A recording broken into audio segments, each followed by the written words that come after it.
यूहन्ना की इंजील पहला बाब। इब्तदा में कलाम था और कलाम खुदा के साथ था और कलाम खुदा था। यही इब्तदा में खुदा के साथ था। सब चीजें उसके वसीले से पैदा हुईं और जो कुछ पैदा हुआ है उसमें से कोई चीज भी उसके बगैर पैदा नहीं हुई। उसमें जिंदगी थी और वो जिंदगी आदमियों का नूर थी। और नूर तारीकी में चमकता है और तारीकी ने उसे कबूल न किया। एक आदमी यूहन्ना नाम मौजूद हुआ जो खुदा की तरफ से भेजा गया था। ये गवाही के लिए आया कि नूर की गवाही दे, ताकि सब उसके वसीले से ईमान लाएं। वो खुद तो नूर न था, मगर नूर की गवाही देने को आया था। हकीकी नूर जो हर एक आदमी को रोशन करता है, दुनिया में आने को था। वो दुनिया में था और दुनिया उसके वसीले से पैदा हुई और दुनिया ने उसे ना पहचाना।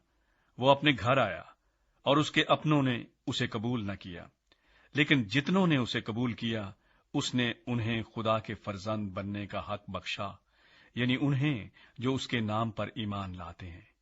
वो न खून से, न जिस्म की ख्वाहिश से, न इंसान के इरादे से, बल्कि खुदा से पैदा हुए। और कलाम मुजस्सम हुआ और फजल और सच्चाई से मामूर होकर हमारे दरमियान रहा, और हमने उसका ऐसा जलाल देखा जैसा बाप के इकलौते का जलाल। यूहन्ना ने उसकी बाबत गवाही दी और पुकार कर कहा है कि ये वही है जिसका मैंने जिक्र किया कि जो मेरे बाद आता है वो मुझसे मुकद्दम ठहरा, क्योंकि वो मुझसे पहले था। क्योंकि उसकी मामूरी में से हम सब ने पाया, यानी फजल पर फजल। इसलिए कि शरीयत तो मूसा की मार्फत दी गई, मगर फजल और सच्चाई यस्सु मसीह की मार्फत पहुंची। खुदा को किसी ने कभी नहीं देखा, इकलौता बेटा जो बाप की गोद में है उसी ने जाहिर किया।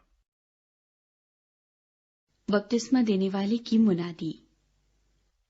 और यूहन्ना की गवाही ये है कि जब यहूदियों ने यरूशलेम से काहिन और लावी ये पूछने को उसके पास भेजे कि तू कौन है, तो उसने इकरार किया और इनकार न किया, बल्कि इकरार किया कि मैं तो मसीह नहीं हूं। उन्होंने उससे पूछा, फिर कौन है? क्या तू एलिया है? उसने कहा, मैं नहीं हूं। क्या तू वो नबी है?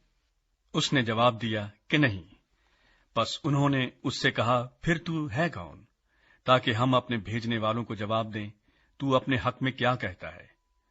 उसने कहा, मैं जैसा यसाया नबी ने कहा है, बियाबान में एक पुकारने वाले की आवाज हूं,